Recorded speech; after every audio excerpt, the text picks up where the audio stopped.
오늘 누나딸인데요. 날씨가 이렇게 추운데도 빠지지 않고 오신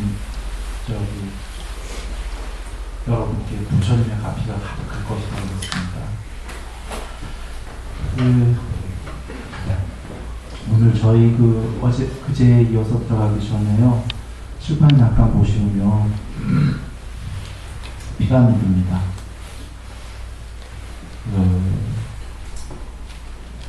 세상에는 가지가지의 마음 공부가 있어요. 맨 밑에가 제일 넓죠. 제일 넓은데 공부는 제일 낮은 공부고요. 올라갈수록 적어지는데 사람 수는 공부는 높은 공부죠. 맨 위에 파란 데가 우리 공부입니다. 저만의 얘기가 아니고요. 석가모니 부처님께서 설하신 원음 말씀 그대로를 니까야 말씀을 전하고요. 둘째로는 니까야 말씀을 전하는 곳이 여러 군데지만 실제로 체험이 돼갖고 전하는 데는 많지 않죠. 그래서 우리가 지금 배우는 공부는 제일 위의 공부입니다. 그래서 어렵냐 하면 그렇지는 않고요. 부처님께서는 니까야에서 이런 말씀이 계시죠. 와서 보라고 할 만한 것이고 배우고 실천을 하면은 머지않아 해탈하게 되는 그러한 공부다라고 하셨습니다. 우리가 이 공부를 나날이 지어갈수록 머지않아 곧 참으로 많은 이익과 행복이 있게 됩니다. 대패경에서 제가 예를 자주 들지만 목수가 대패질을 하면은 시간만 조금 지나가면 엄지손가락 자국이 대패에 푹 들어가 있듯이 곧 머지않아 이렇게 공부를 열심히 지으시고 실천을 하시게 되면은 정말 오랜 세월 동안 이익과 행복이 있게 됩니다. 경에서는 이익과 안녕, 이익과 행복 이렇게 말씀이 계시죠. 여기서 이익이라는 건 세상적인 축복이 분명히 있다 그러신 거고요. 안녕, 행복은 마음의 행복. 그러니까 형이 상학 다 있다고 그러신 거예요. 세상의 물질적 축복, 건강적 축복, 명예의 축복, 세상의 모든 축복의 이익이 분명히 있고 그 다음에 더불어 더 큰 마음의 안녕, 행복이 있다고 그러셨죠. 그리고 부처님께서 제자 스님들에게 탁발을 갔을 때에 탁발을 공양을 받으면서 늘 기원하라고 그러셨죠. 저들에게 이득을 원하는 자에게는 이득이 있기를, 행복을 원하는 자에게는 행복이 있기를, 공덕을 원하는 자에게는 공덕을 있기를 그러셨죠. 그 말씀은 공부를 지어서 그거를 이익과 행복이 있게 되는데 만약에 어느 한쪽에 더 크게 쓰고자 한다면 이득 쪽으로 돌릴 수도 있고 행복 쪽으로 돌릴 수도 있고 이런 의미를 갖고 있습니다.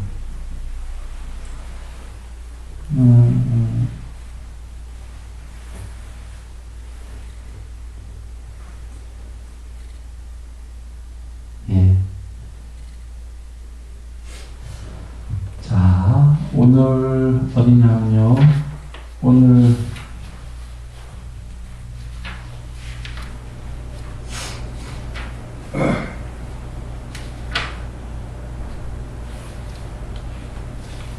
저번 시간에 몸에 관련해서요.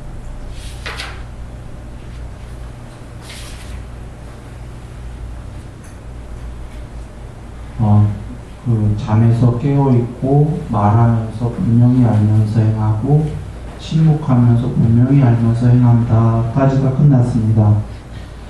그래서 몸에 대한 관찰이 끝났고요. 오늘은 몸의 32가지 부위에 대한 혐오입니다. 몸의 32가지는요, 머리끝에서 발끝까지, 발끝에서 머리끝까지를 부정, 깨끗하지 않은 것으로 가득 차 있음을 반조한다. 이렇게 되어 있습니다. 즉, 이 몸에는 머리털, 몸털, 손, 발톱, 이빨, 살갗, 살, 힘줄, 뼈, 골수, 콩팥, 염통, 간, 근막, 지락, 허파, 큰 창자, 작은 창자, 위, 똥, 쓸개즙, 가래, 고름, 피, 땀, 붓기름, 눈물, 기름기, 침, 콧물, 관절 활액, 오줌 등이 있다고. 시어보면 계세요? 31가지예요. 32가지가 아니라 제목은 32가지로 되어 있는데 여기에 뇌까지가 들어가면 뇌수가 들어가면 32가지가 됩니다. 대념수경에 31가지로 나왔어요. 그래서 이렇게 해체해서 보는 거죠. 왜 해체해서 보냐면요. 통론으로는 해체하면 우리 이 몸과 마음을 5가지로 해체한 거는 많이 들으셨죠. 색수, 상, 행식. 지금 더 해체해갖고 31가지로 해체시켜버렸어요. 해체해서 볼 때에 이런 비유가 나오죠. 마차를 해체해버리면 해체 안 했을 때는 굴러가지만 해체했을 때는 바퀴 따로 몸통 따로 하니까 마차 같지가 않죠. 또 다른 비유에서는 인도 빨리어 이름인데 제가 이름 까먹었어요. 피리 같은 건데 피리 같은 게 소리가 나는데 그걸 다 분해해버리면 소리가 안 나죠. 살아있는 것 같았는데 분해해버리니까 아무것도 아니더라 이겁니다. 지금 부처님께서 31가지로 분해해갖고 여기에 아무것도 없다라고 이렇게 하려는 말씀인 겁니다. 여기에 실체가 없다는 거죠. 그리고 또 한 가지는 분해해서 보니까 깨끗하지가 않다는 거예요. 더럽다라는 거죠. 제가 여기 이 진도 나가기 전에 새길로 빠집니다. 자기 몸을 더럽다고 부정하면 결과는 뭐가 벌어질까요? 결과는 기분이 나쁜 게 벌어질까요? 아니면 기분이 좋은 게 벌어질까요? 결과는 좋은 게 벌어집니다. 축복이 벌어집니다.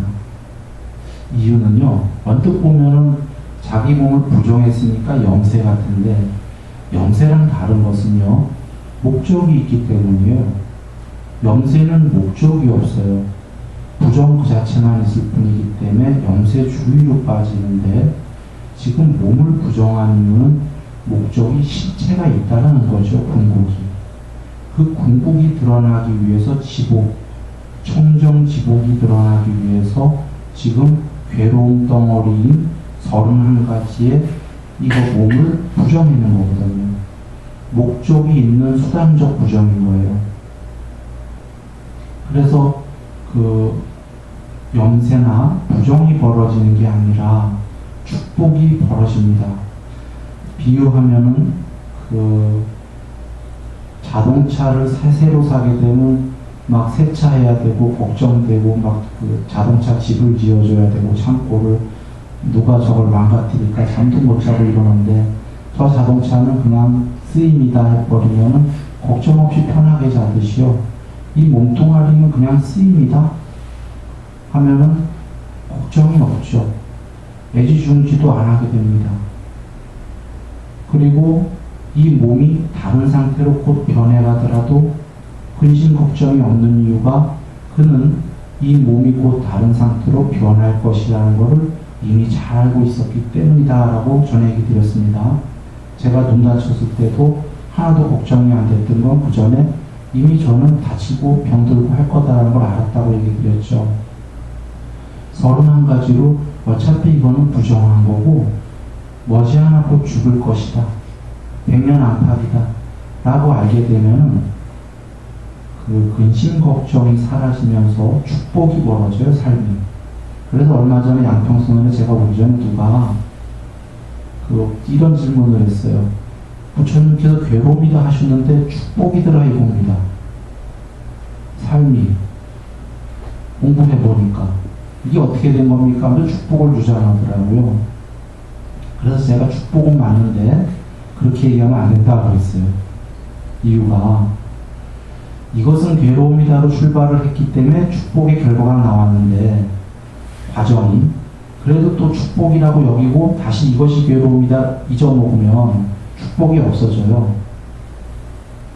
마치 제가 비유를 했어요. 참회를 한 우리들은 참회하다 보면 나중에 에고를 참회했잖아요. 자기의 이기심이나 이런 잘못한 거를 나중에 에고까지 사랑스러워지는 결과가 나와요. 왜 그랬냐면 참회를 하다 보니까 마음이 너무 행복해져갖고 다 사랑스러운 마음이 돼갖고 자기의 에고마저 사랑하는 그런 마음이 들어요. 그때 에고를 사랑하면 곤란해요. 에고를 참회했기 때문에 마음이 변해서 마음 자체가 사랑이 되니까 에고도 사랑스러워진 거다 라고 잘 알고 내 마음이 사랑스럽게 변했다는 건 잘 알고 축복이라고 알면 되지만 에고는 여전히 없애야 된다 이렇게 해야 되는 거죠. 거기서 에고를 사랑하게 되면 이제 다시 공부는 도르아미타불로 점점 가는 겁니다. 무슨 얘기인지 아실 거예요. 축복의 상태가 벌어지더라도 축복의 상태가 벌어지고 있구나 알되 야, 이 삶은 또 축복이구나 하면 여긴 괴로움이거든요. 그런 공부는 다시 거꾸로 간다 이런 얘기입니다. 그래서 돌아와서 31가지로 부정관을 해서 해체해버리면요 부정과 염세가 되는 게 아니라 삶의 축복이 벌어집니다. 근심 걱정이 없어집니다.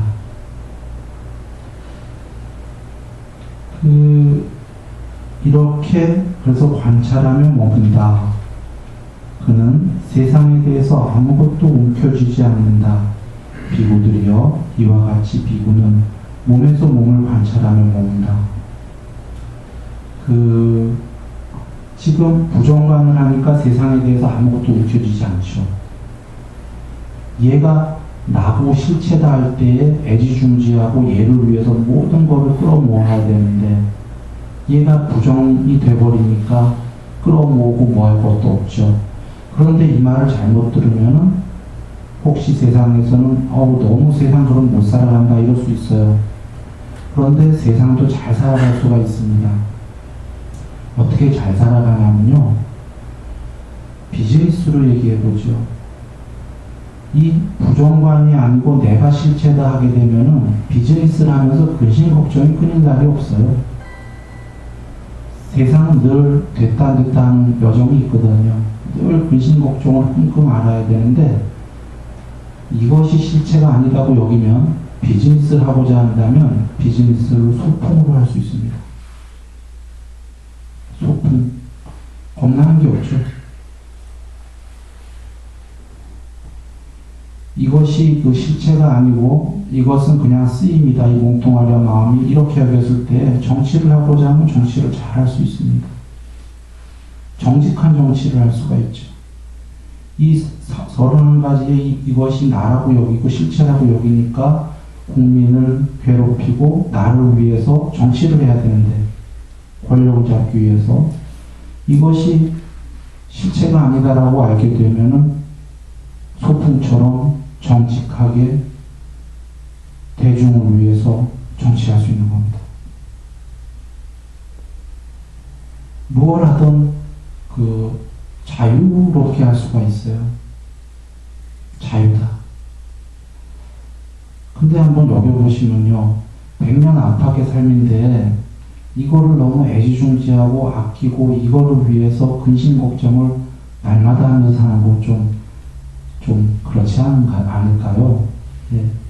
그래서 자유로 살 수가 있습니다. 그 다음이 오늘 빨리빨리 갑니다. 여기는 4가지 근본 물질. 다시 비구들이여 비구는 이 몸을 처해진 대로 놓여진 대로 요소별로 고찰한다. 이 몸에는 땅의 요소, 물의 요소, 불의 요소, 바람의 요소가 있다고. 비구들이요 마치 솜씨 좋은 백정이나 그 조수가 소를 잡아서 각을 뜬 다음 큰 길 내거리에 이를 벌려놓고 앉아있는 것과 같다. 이와 같이 비구는 이 몸을 처해진 대로 놓여진 대로 요소별로 고찰한다. 땅의 요소, 불의 요소, 물의 요소, 바람의 요소가 있다라고. 그런데 비유를 보시면요, 소를 각을 떠서 껍질을 쫙 펴놓은 거예요. 이 비유는 뭐죠? 아까까지 소가 이렇게 서 있을 때에는 살아있는 어떤 실체 같은데 껍데기만 쫙 각을 떠서 펼치면은 그냥 아무것도 없는 껍데기가 되어버리잖아요. 이와 같이 지금 이 세상을 영상으로 보니까 다 실체처럼 살아서 움직이는 거로 보이지만 껍데기를 펼쳐 놓은 것처럼 요소별로 본다면 지수와 풍 요소밖에 없다는 말씀인 겁니다. 지수와 풍 요소, 이 요소라는 건 에너지라고 보셔도 되고 구성 요소인데 이 세상은 모두 지, 수, 화, 풍, 에너지로만 만들어졌다는 거예요. 이런 논리를 핀 서양 철학자들도 많이 있었습니다. 부처님 고유의 말씀만이 아니고 힌두교에서도 이렇게 얘기하고 서양의 철학자도 제가 알기로 유명한 철학자들이 이런 얘기를 했습니다. 그런데 다른 점은 뭘까요? 서양 철학자나 힌두교에서 얘기하는 거는 이 요소가 실체라고 한 거예요. 부처님께서는 이 요소는 가짜다 그러신 거예요. 있긴 있는데 궁극이 아니다 그러신 거예요. 정리하자면 이 세상의 가장 근본 요소는 지수화풍이다. 이 얘기를 오해하시면 야, 세상의 근본 요소가 지수화풍? 궁극인가 보다 이 말씀이 아니고요. 부처님은 세상 자체를 뭐라고 하셨죠? 세상이 실체가 아니라고 하셨어요. 까짜야나 보따경에 있었죠. 부처님께서는 세상의 일어남도 분명히 보시고 세상의 소멸도 분명히 보신다. 세상은 변하는 거다. 전체가 생멸을 짓는 거기 때문에 세상은 실체가 아니다. 실체는 눈에 보이는 세상에 있는 게 아니라 그 이면에 보이지 않는 것으로서 실체가 있는 겁니다. 그래서 제가 종종 비유하듯이 영화가 세상이면 눈에 안 보이는 영화의 바탕인 스크린. 근데 죽어있는 스크린이 아니라 다 보고 다 아는 스크린이 있다. 그것은 세상이 아니다. 세상은 영화인 거죠. 그러니 지금 세상의 요소는 4요소지만 그 4요소는 마치 그 영화관에 가면 영사기에서 뒤에서 영사기에서 불을 쫙 쏘면 저쪽 스크린에 영화가 나오잖아요. 그 영사기에서 지수와 풍을 쏘는 것과 같다. 지수와 풍은 실체가 아니다. 그냥 세상을 만들 때에는, 세상이 일어날 때에는 그 세상의 기본 요소이다. 이죠. 그러면 지수와 풍까지를 일단 가야 돼요. 공부의 여정은. 너무 영상이 많은 이 세상에서 더 지수와 풍으로 들어가서 지수와 풍에서 더 들어가야 되는 거죠. 근본으로. 그래서 지수와 풍 산매가 있잖아요. 있습니다. 천안산매. 경에서는 광대한 산매. 예를 들어서 흙에 대해서 산매하라고 하셨죠. 맨 처음에 어떻게 해요? 세 그루 나무 아래에 땅만큼을 산매를 단일하게 해라. 산매가 되라. 단일한 상태가. 그 다음에 10그루 나무 아래에 땅만큼, 100그루 나무 아래 땅만큼 점점 광대하게 가죠. 그 다음에 자기 동네만큼 땅을, 그 다음에 한국만큼, 예를 들면 그 다음에 지구만큼, 지구보다 더 넓게 이렇게 땅을 쫙 펼치는 거예요. 그러면 세상은 사라지고 땅 산매만 되잖아요. 땅 산매가 종착역이 아니죠. 거기서 더 들어가면 공산매가 되는 거죠. 공산매도 종착역이 아니죠. 더 들어가는 거죠. 그래서 일단은 세상은 수없는 영상이 많으니까 이 수없는 영상은 적고 땅산매가 되고 혹은 물산매가 되고 불산매가 되고 바람산매가 되고 이거 우리 단계에 다 있습니다. 강물보기 이런 건 물산매고요. 다 있죠. 흙, 불, 물, 바람. 그래서 일단 요소별로 고찰을 해서 해체해라. 그러면요, 앞서서 31가지는 보다 4가지 요소를 고찰하는 게 공부가 더 들어간 거예요.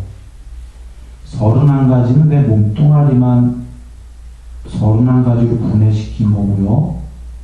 요소 4가지 요소로 가면 4가지 요소는 내 몸뚱아리만 4가지 요소가 아니라 세상 전체가 지수와 분위 요소로 이루어졌으니까 더 근원으로 들어가기 시작한 겁니다. 그리고 그 다음은 9가지 공동묘지 관찰입니다. 다시 비구드리어 1번 비구는 마치 묘지에 버려진 시체가 죽은 지 하루나 이틀 또는 사흘이 지나 부풀고 검푸르게 되고 문드러지는 것을 보게 될 것이다. 그는 바로 자신의 몸을 그 시체에 비추어 바라본다. 이 몸 또한 자신의 몸 또한 그 시체와 같고 그 시체와 같이 될 것이다. 미래에 그에서 벗어나지 못하리라고. 이와 같이 안으로 몸에서 몸을 관찰하며 먹는다. 한번 보시죠. 나 곧 죽을 거다 이겁니다. 이걸 알면 2가지가 기대됩니다. 하나는 막 갚아. 막 간다 이겁니다. 막 산다. 하나는 자유. 둘 중에 하나가 기대됩니다. 그런데 부처님 말씀을 법다고 배운 우리들은 막 갚아로 갈 리가 없죠. 그러면 우리에게 기대되는 건 뭐냐면 곧 죽을 것이다 라는 걸 아는 사람은 자유다. 형이하학적으로 논리적으로만 따져도요. 실체가 없다고 그러더라도 곧 죽을 거라고 여기고 사는 사람은 자유입니다. 그럴까요? 아까 비즈니스 하던 정치하던 마찬가지입니다. 마치 우리 영원히 살 것처럼 돈 끌어모으잖아요. 그러나 곧 죽을 거라는 사람은 쓸 만큼, 쓸 이상만, 필요한 만큼, 혹은 많이 필요하다면 좀 더 많이 곧 죽을 것이기 때문에 거기에 노예가 되지 않습니다. 벌더라도 잘 벌고 노예가 아니고 주인으로서 씁니다. 돈을 쓰더라도. 우리가 언젠가부터 돈은 쓰임이었는데 점점 주종이 바뀌어가잖아요. 돈이 주인이 되고 마치 종처럼 되잖아요. 거기에 허덕거려서 하고픈 일도 못하고 인생을 다 허비하고 있잖아요. 곧 죽을 거라는 걸 아는 사람은 아까 법을 모르면 막가파지만 법을 배운 사람은 막가파가 아니라 자유이고 좀 더 유용한 삶을 살게 됩니다. 논리적만 갖고도 삶에 대해서 다시 반조해보기 시작하죠.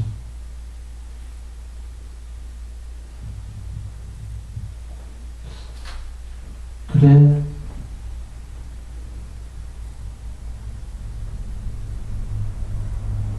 그리고 또 기대가 되는 것은 우리 시한부 생명 있죠. 시한부 생명의 사람들에게 두 부류가 있습니다. 비종교적인 사람들은 너무나 좌절하고요. 종교적인 사람들에게서 전부 다는 아니지만 자주 벌어지는 일이 한 3개월 남았다 할 때 세상이 아름다워집니다. 작은 불꽃에서 천국을 봅니다. 인사합니다. 얘들아 안녕. 야, 저는 몰랐는데 너네들이 거기서 그렇게 이쁘게 방긋하면서 웃고서 피어 있었단 말인가. 세상이 다르게 보이기 시작하죠. 그와 같이 곧 죽으리라 여기는 사람은요, 두 번째로 좀 기대되는 것이 뭐냐면, 아까 첫 번째는 자유고, 세상이 축복으로 보입니다. 아름다워집니다.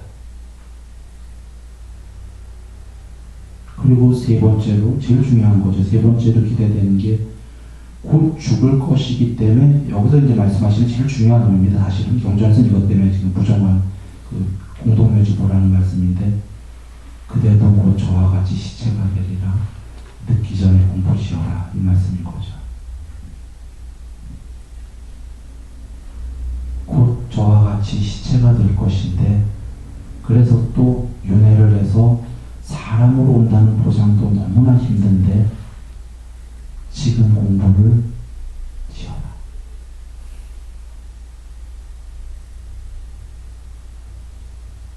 윤회가 없다면 뭐 안 지어도 되죠. 윤회가 필경사실인데 안 지면 큰일 나죠. 공부를 해요. 듣기 전에 지라는 말씀인 거죠.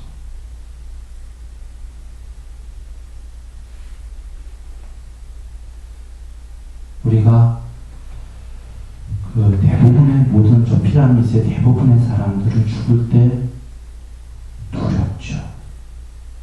두렵습니다. 나이가 먹어갈수록 점점 두렵습니다. 사실 겁납니다.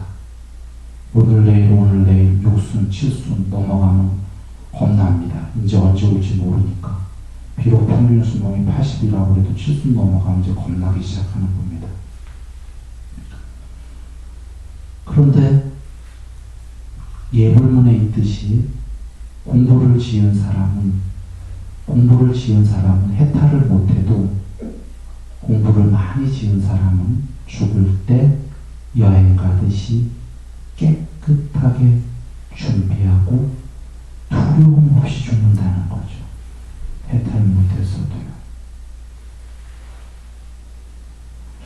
그래서 공자님 말씀으로 갑자기 좀 돌아갑니다만, 오늘 제가 정확한 말은 모릅니다. 공자님 말씀은 오늘 공부를 지으면인가 배우면 뭐 내일 죽어든가 저녁에 죽어도 뭐 괜찮다. 뭐 이런 얘기가 문장은 좀 틀리겠지만 있죠. 그 공부가 설마 그냥 공부 얘기하는 건 아닐 겁니다. 마음 공부를 오늘 지으면 내일 죽더라도 두려움 없이 죽을 수 있다.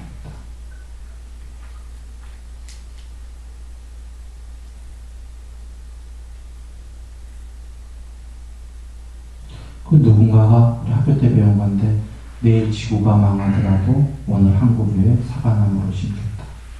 그분이 죽을 때도 진짜 그랬는지는 모르겠네요. 언제 한 얘기인지 몰라도 그 얘기대로가 그분의 마음이라면 그분은 공부가 많이 된 거죠. 두려움 없다, 이런 얘기입니다. 저번에 얘기했지만 그 버나드 쇼라고 전에 누군가 극작가는 이리저리 헤매다 내 그럴 줄 알았다. 죽었을 때 이랬다는 거는 두려움이 있다는 얘기죠. 마지막에 후회가 되는 건데 두려움 없이 간다. 그리고는 좋은 곳 또는 사람 세계 또는 천상 세계에 태어날 것이다. 이래서 부정관을 해야 됩니다.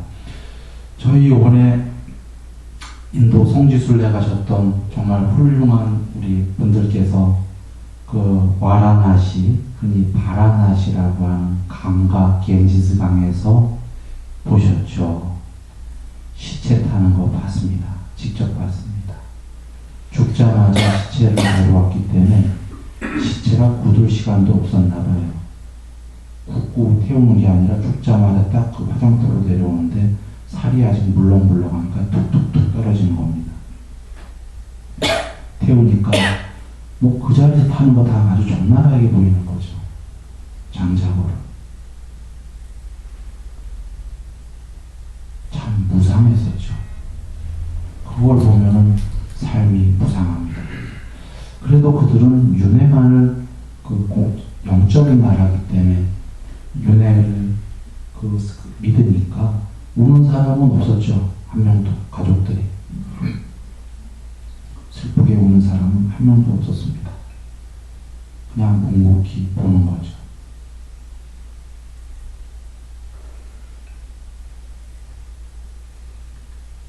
그냥 곧 죽었는데 죽자마자 다 태우니 아무것도 없는 거예요.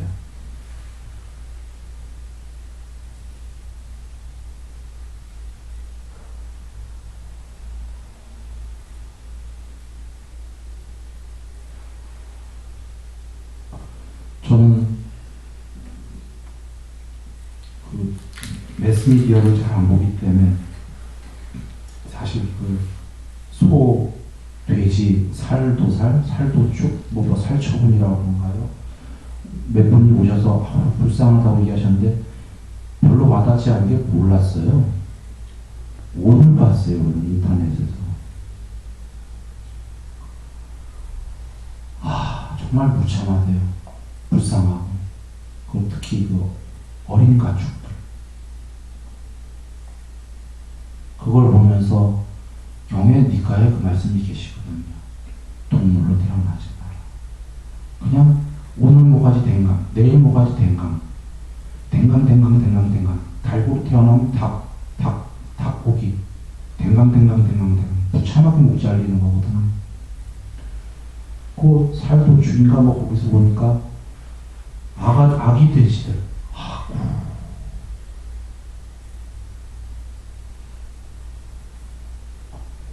그 소에서 아기 소들. 아이고.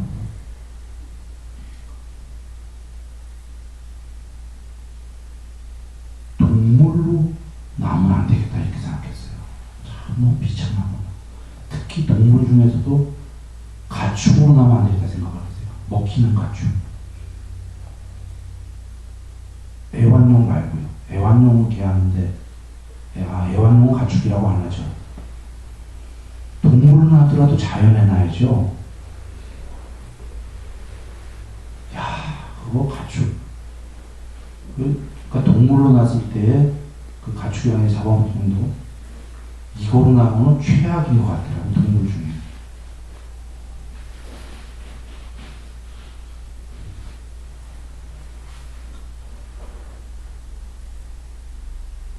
그래서 지금 말씀드린 게 돌아와서 새길로 제가 잠깐 갔는데요. 죽기 전에 공부를 지어라 이 말씀인 겁니다. 시체를 보고서 경의 뒷가에 다루면 그런 말씀이 계시죠. 죽어서 저 세상 가니까 그대는 천사를 보았는가? 네, 못 보았는데요. 무슨 세상에 천사가 어디 있습니까? 죽는 사람은 못 보았는가? 보았습니다. 그게 천사였다 이러시잖아요. 그게 보낸 천사였다는 거예요. 죽은 이들을 보고 그대도 그와 같이 곧 죽을 것이니 공부지어라를 보여줬던 천사라는 거죠. 또 병든 사람, 병들하고 고통받는 사람도 천사였다. 병든 사람은 못 보았는가? 이렇게 또 나오죠. 이번에 살 처분, 그 가축들이 천사였던 거예요. 우리에게 지금 보여주는 겁니다. 공부지라고.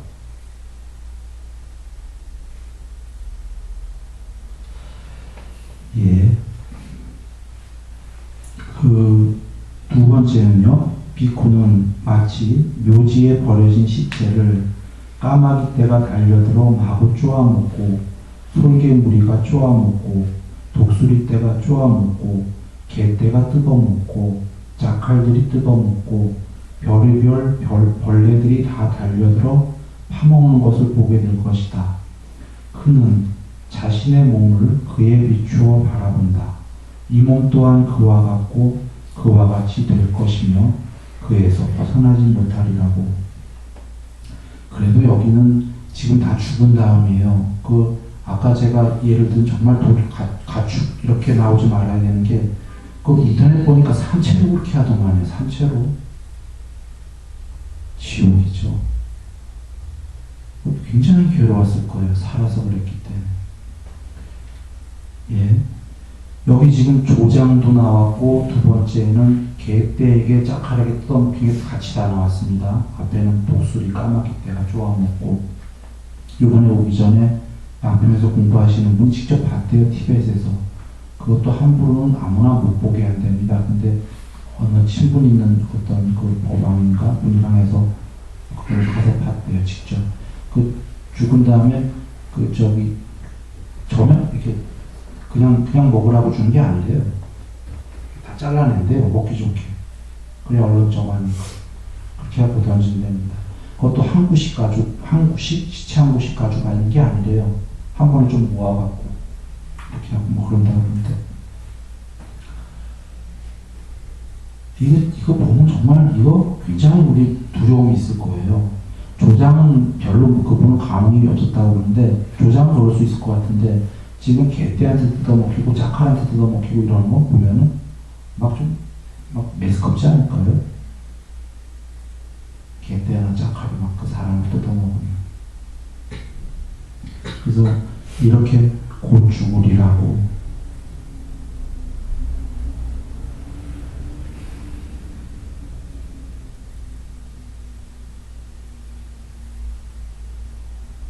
사실 우리가 어렸을 때라도요, 작은 아이들에도 곧 죽을 거라는 것만 정확히들 인식하더라도 사람들이 다 맡길 거라고 저는 믿습니다.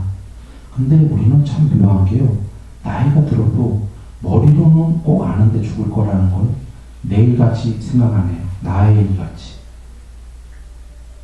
그냥 남의 일이다, 이렇게 생각이 들죠. 분명히 알면서도 어떻게 보면 이게 비이성적인 거죠.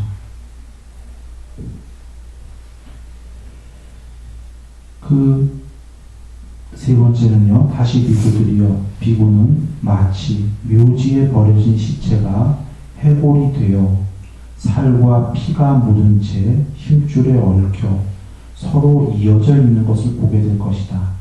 4번은 해골이 되어 살은 없고 아직 피는 남아있는 채로 힘줄에 얽혀 서로 이어져 있는 걸 보게 될 것이다.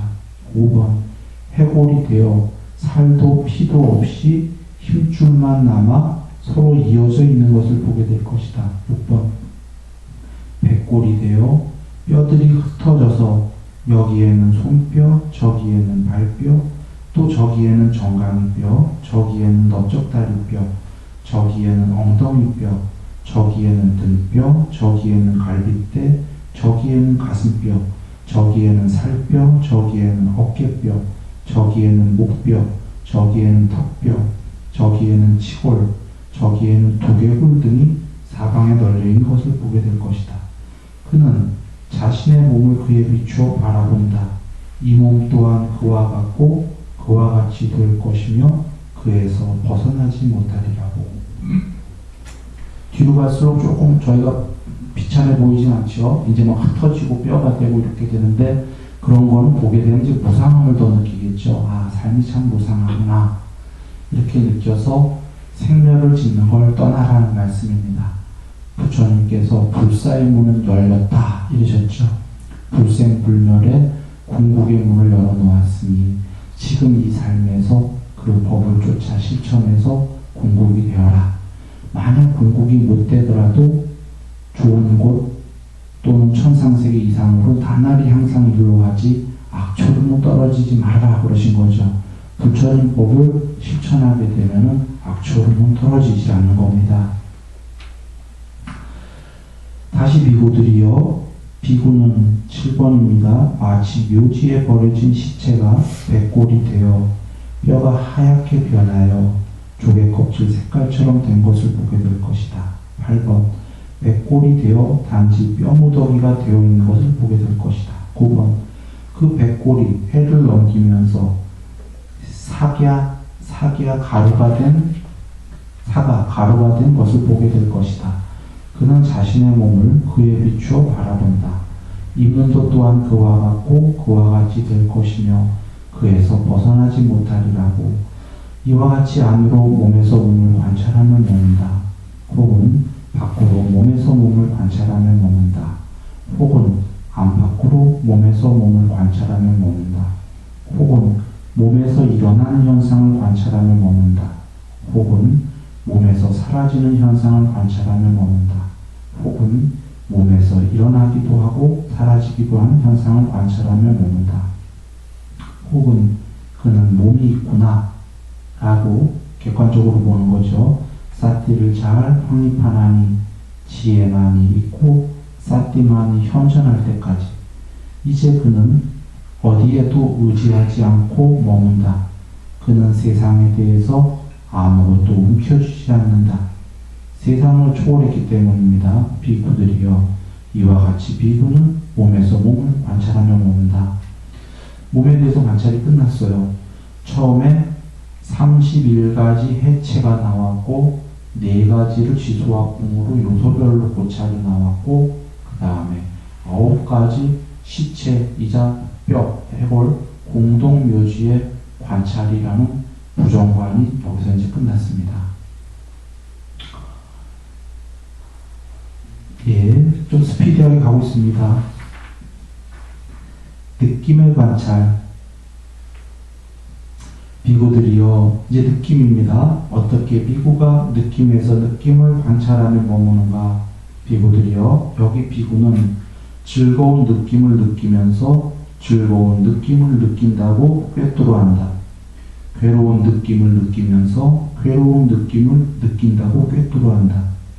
괴롭지도 즐겁지도 않은 느낌을 느끼면서 괴롭지도 즐겁지도 않은 느낌을 느낀다고 꿰뚫어한다. 이렇게 3가지, 즐거운 느낌, 괴로운 느낌, 괴롭지도 즐겁지도 않은 느낌입니다. 이것을요, 또 세독적인도 나누고 비세독적으로 나누셨습니다. 이 3가지 느낌을 이와 같이 안으로 느낌에서 느낌을 관찰하며 머문다. 혹은 밖으로, 혹은 안팎으로, 혹은 느낌에서 일어나는 현상을, 혹은 느낌에서 사라지는 현상을, 혹은 느낌에서 일어나기도 사라지기도 하는 현상을 관찰하며 머문다입니다. 자, 한번 보시죠. 먼저 들어가기 전에 즐거운 느낌을 느끼면서 그거로 끝나는 게 아니라, 자, 우리는 즐거운 느낌을 느끼면요, 즐겁다라고 끝납니다. 그죠? 부처님께서는 즐거운 느낌을 느끼면서 즐거운 느낌을 느끼고 있구나 라고 꿰뚫어 하려고 하셨습니다. 이 말씀은, 자, 얘가, 얘 봐라, 순일이가 맛있는 걸 먹으면서 순일이가 나는 즐거워 하면 이걸 끝난 거예요. 우리 보통의 우리들이에요. 근데 순일이가 맛있는 걸 먹으면서 얘 봐라, 순일이 얘는 맛있는 걸 먹으면서 맛있다고 지금 얘는 느끼고 있네 라고 꿰뚫어 한다. 그러면 꿰뚫어 하는 건 순일이가 아닌 거예요. 반야죠. 편재에 있는 다 알고 다 보는 궁극의 그 깨어있음, 깨달음입니다. 그것이 드러날 때까지 그렇게 공부를 지뢰한 겁니다. 우리가 보통 맛있다 하면 이건 나가 맛있다로 끝나는 거거든요. 얘가 지금 맛있어 하고 있구나 라고 객관적으로 아는 알미 있다는 거죠. 실제로 그저께 비유했지만 꿈에 끼어있으면 꿈 밖에서 꿈속의 등장인물들을 다 보면서 등장인물의 그 중에 제가 나라는 애예요. 꿈에서 제가 지금 나라는 애가 꿈속에서 맛있어 하고 있구나를 알아요. 객관적으로. 그렇게 드러날 때까지 하라는 말씀인 거죠. 그런데 지금 이 3가지 느낌에는, 즐거운 느낌, 괴로운 느낌, 즐겁지도 괴롭지도 않은 느낌에는 크게 2가지로 나눕니다. 육체적인 느낌, 정신적인 느낌. 육체적, 정신적으로 즐거운 느낌, 괴로운 느낌, 괴롭지도 즐겁지도 않은 느낌, 이렇게 나눠지는 거죠. 육체적인 느낌은 눈이 즐거워하는 거, 눈이 어떤 모습을 보면서 모양을 보며 즐거워하는 거, 귀가, 코가 혀가, 몸뚱어리가 느끼는 게 육체적 느낌. 이걸 통합적으로 뇌에서 경험하는, 그냥 현대용어로 얘기합니다. 뇌, 사실은 마음인데, 마음에서 경험하는 게 정신적인 느낌. 이렇게 되는 겁니다. 크게 이렇게 두 개로 나눠지는데, 여기 경에서 부처님께서는 이 세속적인 거와 비세속적인으로 나누셨어요. 그러면 세속적인 즐거운 느낌은 뭐냐면요. 좀 전에 얘기한 눈, 귀, 코, 혀, 몸, 마음이 바깥에 무엇을 집착해서 얻어갖고 즐거워하는 것들. 이게 세속적인 즐거운 느낌이죠. 세상에서 뭘 얻어 구했기 때문에 즐거워하는 거. 혓바닥이 맛보면 즐거워하는 게 세속적인 즐거운 느낌. 눈이 아름다운 모양을 보면 즐거워하는 게 세속적인 즐거운 느낌. 괴로운 느낌은요, 세속적으로 바로 나와 바깥 세상 사이에서의 그 접촉에 의해서 우리가 흔히 괴롭다고 하는 그런 괴로운 느낌이 세속적인 괴로운 느낌입니다. 세속적인 괴롭지도 즐겁지도 않은 느낌은 뭘까요? 세속적인 괴롭지도 즐겁지도 않은 느낌은 평소에 거의 모든 사람들의 모습이에요. 평소에 즐거워하는 일이 잠깐 있고 괴로워하는 일이 잠깐 있고 그 사이에 아무 일이 없다. 하루 중에 즐겁지도 않고 괴롭지도 않다. 그게 괴롭지도 즐겁지도 않은 무기 상태인 겁니다. 이 잠자는 시간 빼고 하루 중에 보면 그 시간이 제일 많죠. 괴롭지도 즐겁지도 않은 시간.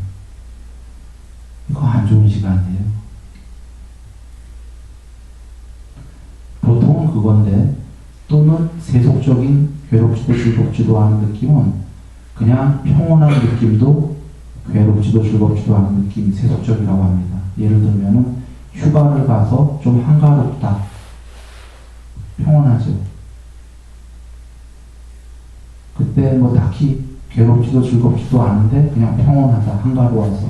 이러면 이것도 세속적인 괴롭지도 즐겁지도 않은 느낌이라고 합니다.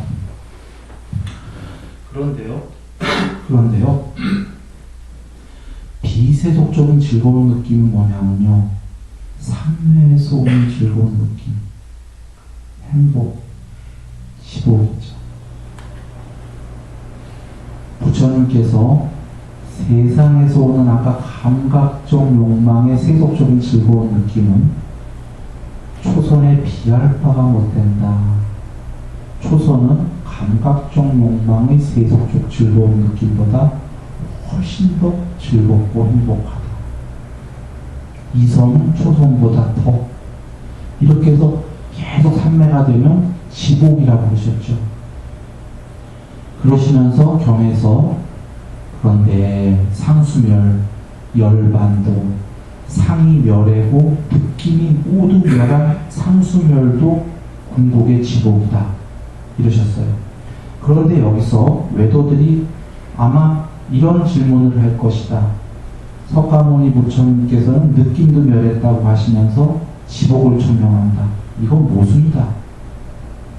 왜냐하면 지복이라는 건 느낌이 있어야 되잖아요.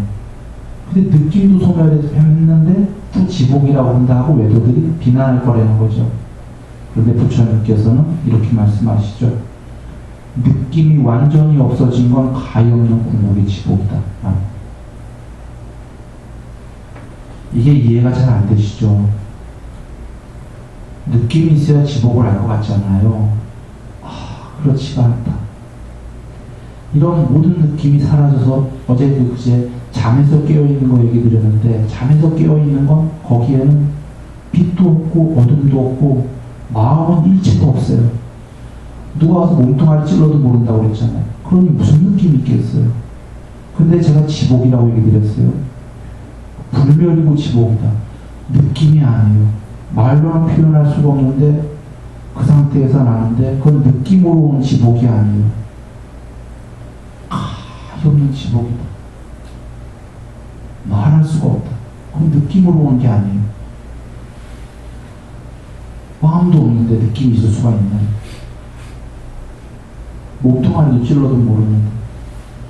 그래서 그건 표현할 길이 없지만 그런 느낌이 아니다. 그런 우리가 이렇게 생식할 때 느끼는 그런 몸과 마음의 느낌이 아닙니다. 왜냐하면 목동하지도 몰라요, 마음도 몰라요, 명 상태도 다 사라졌기 때문에. 그 몸과 마음 느끼는 느낌이 아니라 그런데도 지복이다.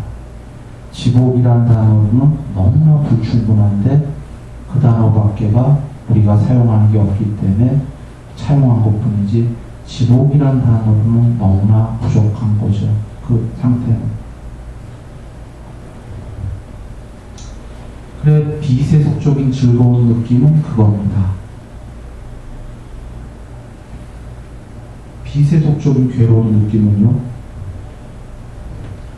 공부를, 아까 그 세간에서 그 괴로운 그런 괴로움이 아니고요, 공부를 짓는 동안의 곤란함이에요. 예를 들면 계목을 지키려고 해도 못 지키는 동안에 곤란함이 오고, 삼매를 하려고 하는 삼매가 안 되니까 곤란하고, 삼매가 됐어도 그 위에 삼매가 또 안 되니까 안타깝고, 위에 삼매가 됐어도 또 됐다 안 됐다 하니까 안타깝고, 이런 것들이 비세속적인 괴로움입니다. 그러니까 공부에 관련된 괴로움인 거죠. 혹은 그 화를 참으려고 하는데 참는 동안은 곤란함이 있을 거잖아요. 나중에는 아주 지고스러워지지만 처음에 인욕바람이라는 동안에 많은 곤란함이 있을 것이다. 이것도 비세속적인 괴로움인 겁니다. 이런 괴로움은 받들어 행해야 되는 괴로움이죠. 공부에 도움이 되기 때문에, 과정상만 곤란한 거기 때문에. 그리고 비세속적인 괴롭지도 즐겁지도 않은 느낌은 아까 모기 상태가 아니고 사선이죠. 네 번째 단매. 네 번째 단매를 한번 제가 읊어보겠습니다. 행복을 버리고 괴로움도 버리고 아울러 그 이전에 이미 기쁨과 슬픔을 버렸기 때문에 괴롭지도 즐겁지도 않은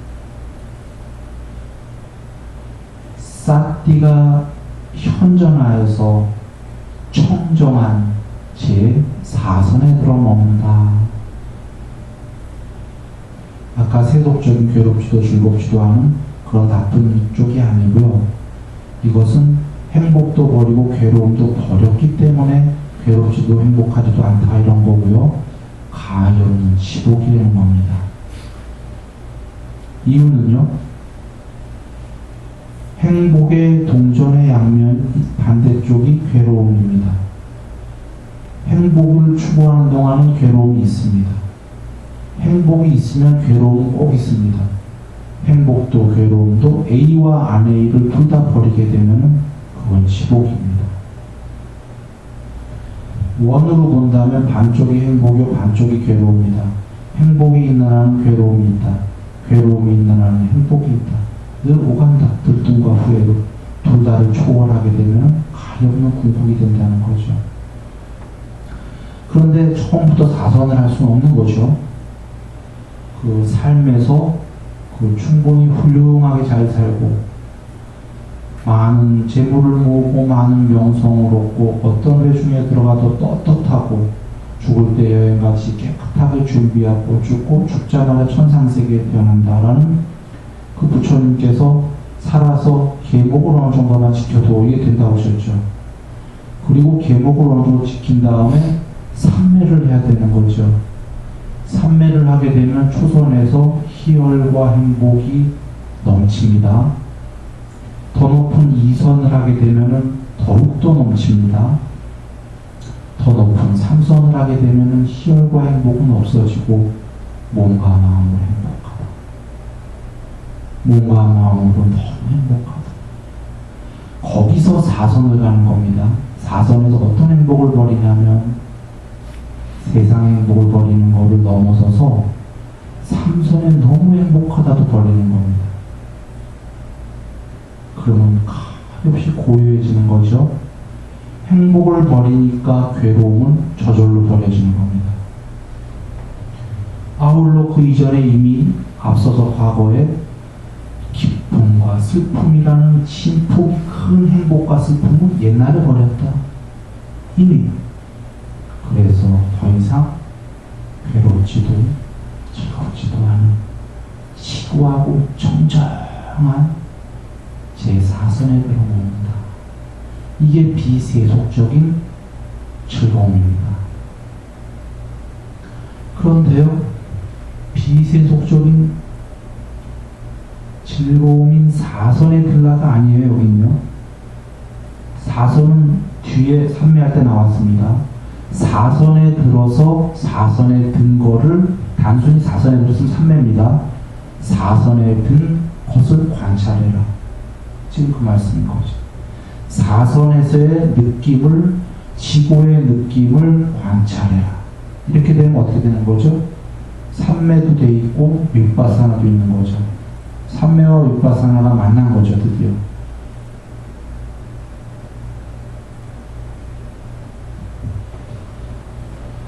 그렇게가 됩니다.